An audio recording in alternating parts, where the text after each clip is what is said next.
In this lesson, we'll be using Fireworks to finish deep etching the layers of our photo. We'll paint over our mats and we'll export in layers. So start by opening the project file provided in the course material. Go to the File menu, click on Open, and select 3D Photo 02 PNG. In the Layers panel, hide the background by clicking on the eye icon, and in Layer 1, hide Front. Then go to the Bitmap tool group and select the Rubber Stamp tool. Then in the Properties window, set the rubber stamp size to 50. Click on a sample area that you want to reproduce and paint over the area that you want to fill in. Control-click to make another selection. Bit by bit, we fill in the edges of our mat. Then select the right leg to fill in the gaps on the left leg. Then using time-lapse, we'll skip ahead through the process. Now you're not going to see a lot of this, so don't worry if it looks a little bit artificial.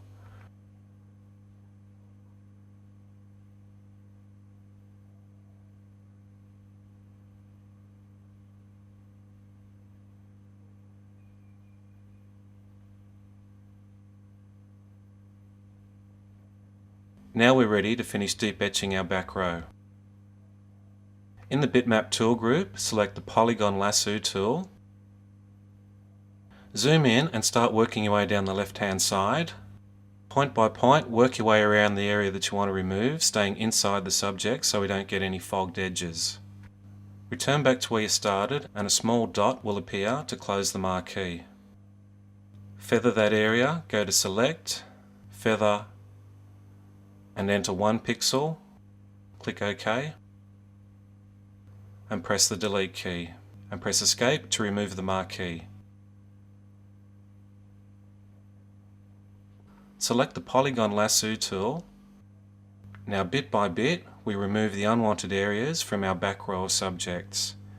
Now once again with time-lapse we're going to race ahead.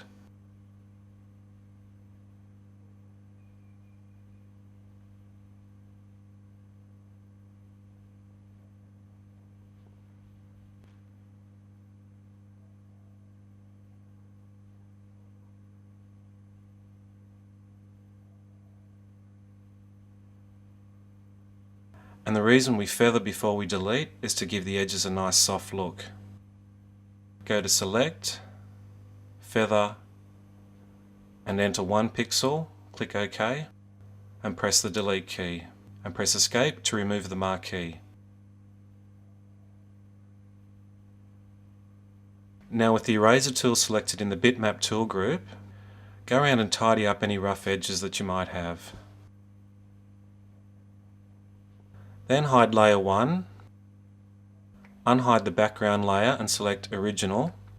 Now we want to copy that whole area into Layer 1, so with the black arrow tool selected, copy and paste that into Layer 1. Apple C, select Layer 1, Apple V, name that copy Back, hide the background layer, unhide Layer 1 and hide Back. Now hold down the Shift key and select Front and Mid. Copy and paste those two images, Apple C, Apple V on the keyboard. Go to the Modify menu and click on Flatten Selection. Hide Front and Mid, place the new bitmap above Back in Layer 1 and unhide Back. We want to darken that new bitmap, so go to Filters, Adjust Color, Hue and Saturation, and set the lightness to -100. Click OK. Zoom out. Go to the Edit menu and scroll down to Crop Selected Bitmap. Place the cursor with the bottom edge, click and drag it up to remove that lower section of the mat, and then click on the selected area. Shift click on Bitmap and Back in the Layers panel, go to the Modify menu and click on Flatten Selection. Then name that new bitmap Back. Then position it underneath Mid in Layer 1 of the Layers panel.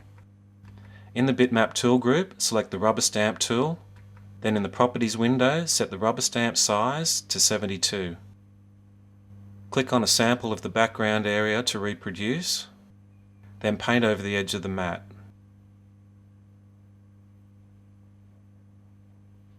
Then control-click on another sampled area and continue filling in the mat. Now once again with time lapse we're going to race ahead. You don't have to fill in the entire map because we're not going to see it all. And the photo we're working with here is an old family photo of mine.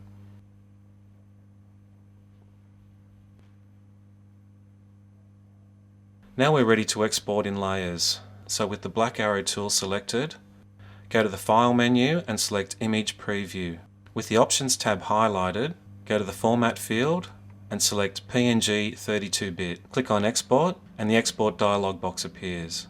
Name it Layer 01 and give it a directory path, then click on Export. Hide back and unhide mid. Go to the File menu and select Image Preview. Click Export. Name this one Layer 2 and click Export. Then hide mid and unhide front. Go to File, Image Preview, click Export. Name this one Layer 3 and click Export.